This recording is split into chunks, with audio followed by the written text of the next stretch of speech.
दोस्तों वैसे तो न्यूमेरिकल एनालिसिस से प्रैक्टिकल वाइवा क्वेश्चन में कोई भी क्वेश्चन नहीं पूछे जाते हैं, ठीक, वाइवा में। बट फिर भी जो लोग सीरियस हैं, ठीक है, वाइवा को लेकर, तो उनके लिए हम यहाँ पर कुछ क्वेश्चन और आंसर उनके प्रोवाइड कर रहे हैं, ठीक है। तो आप इन्हें एक बार जरूर देख लें, ठीक है। तो पहला क्वेश्चन है हमारा, भारतीय न्यूमेरिकल एनालिसिस। न्यूमेरिकल एनालिसिस क्या है? Numerical analysis is a branch of mathematics that deals with finding approximate solution to mathematical problems using computational method, ठीक है। तो न्यूमेरिकल एनालिसिस मेरा एक ऐसी ब्रांच है, ठीक, जिसमें क्या है, हम एक अप्रोक्सीमेट वैल्यू को फाइंड करते हैं। जो भी हमारी एक प्रॉब्लम दी जाती है मैथमेटिकल कंप्यूटेशनल फॉर्मेट में, ठीक है, तो उसकी अप्रोक्सीमेट वैल्यू हम फाइंड करते हैं। यानी एक एग्जैक्ट वैल्यू होती है, एक अप्रोक्सीमेट, ठीक है। तो अगर हमें एग्जैक्ट ना मिले तो हम अप्रोक्सीमेट वैल्यू को हम उसके द्वारा फाइंड कर लेते हैं, ठीक है। दूसरा question, what is truncation error? Truncation error क्या है, ठीक है। It is the error that occurs when an infinite process is approximated by a finite process, ठीक है। यानी कि ये एक हमारी ऐसी एरर होती है जो अकर करती है, ठीक है, यानी कि जो हमें दिखाई पड़ती है कब, when an infinite process is approximated, जब एक इनफाइनाइट प्रोसेस है, यानी कि हमारी जो प्रॉब्लम वो इनफाइनाइट तक जानी चाहिए, ठीक है, बट उसमें अप्रोक्सीमेट वैल्यू हमें आ जाती है, ठीक है। तो बाय फाइनाइट प्रोसेस के थ्रू, ठीक, बाय ए फाइनाइट प्रोसेस, यानी कि एक निश्चित प्रोसेस के थ्रू हम इनफाइनाइट की वैल्यू को अप्रोक्सीमेट निकाल लेते हैं, ठीक है। जानी तो चाहिए इनफाइनाइट तक, ठीक है, बट फाइनाइट के रूप में हम उसे अप्रोक्सीमेट वैल्यू मिल जाती है हमें, ठीक है। इसके बाद अगला question, what is floating point representation? Floating point representation क्या है? It is a way of representing real numbers in computers using a मंतिसा and an exponent, ठीक है।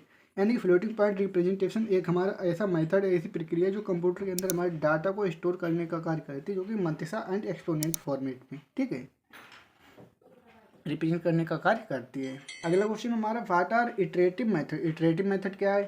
These are methods that repeatedly refine an approximate solution such as Newton's Raphson and Gauss Seidel's method. जैसे कि Newton's Raphson method और Gauss Seidel's method आपने पढ़े होंगे, ठीक है। तो उसमें क्या होता है, इटरेटिव फॉर्मेट में हम वैल्यू को निकालते हैं। पहले एक वैल्यू को चेक करते हैं, वो वैल्यू अगर हमारी नहीं होती तो अगली वैल्यू को चेक करते हैं, अगली वैल्यू को निकालते हैं, ठीक है। तो इसी तरीके से हम उसमें अप्रोक्सीमेट वैल्यू को फाइंड करने के लिए एक बार करके रिपीट करते रहते हैं, जब तक हमें एग्जैक्ट वैल्यू हमें नहीं मिल जाती जो कि हम निकालना चाहते हैं, ठीक है। इसके बाद where is Newton's Raphson method use, और न्यूटन रेफसन मेथड कहाँ पर यूज किया जाता है, ठीक है। It is use to find the root of non linear equation, यानी कि न्यूटन रेफसन मेथड का यूज किया जाता है नॉन लीनियर इक्वेशन के जो रूट होते हैं उन्हें निकालने के लिए, ठीक है। इसके बाद what is bisection method? Bisection method क्या है?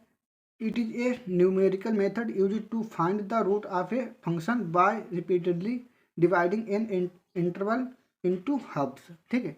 यानी कि बाइसेक्शन मेथड एक हमारा ऐसा मेथड है जो हमारे न्यूमेरिकल मेथड में यूज किया जाता है, यानी कि एक हमारा न्यूमेरिकल मेथड है जिसका यूज किया जाता है रूट को फाइंड करने के लिए, एक फंक्शन के रूट को फाइंड करने के लिए किया जाता है, ठीक है। इसमें क्या होता है, रिपीटेडली डिवाइडिंग एन इंटरवल, यानी कि एक इंटरवल होता है उसे बार बार हम डिवाइड करते हैं इनटू हब्स, हब्स के रूप में, ठीक, जैसा कि आपने पढ़ा होगा तो आप समझ पा रहे होंगे, ठीक है। इसके बाद है what is Gauss elimination method? Gauss elimination method क्या है, ठीक है। It is a method for solving systems of linear equations by systematically reducing them to simpler form, ठीक है। यानी कि गॉस इल्यूमिनेशन मेथड में क्या है, इसमें हम क्या करते हैं, जो हमारे सिस्टम यानी कि जो प्रॉब्लम होते हैं लीनियर इक्वेशन टाइप की, ठीक, तो उसे हम सिस्टमेटिक वे से उसे सोल्व करते हैं, ठीक है। सोल्व करने के बाद जो हमारे रिड्यूस होती हैं कि पहले बहुत कॉम्प्लेक्स फॉर्मेट होगा, ठीक, फिर और इजी होगा और इजी होगा और इजी, तो बिल्कुल सिंपल वे में हम उसके ले आते हैं, ठीक है। तो इस प्रकार से हम इसका यूज करते हैं। इसके बाद बात ही लैग्रेंज इंटरपोलेशन। लैग्रेंज इंटरपोलेशन क्या है? It is a method use to find a polynomial that passes through given data point, ठीक है।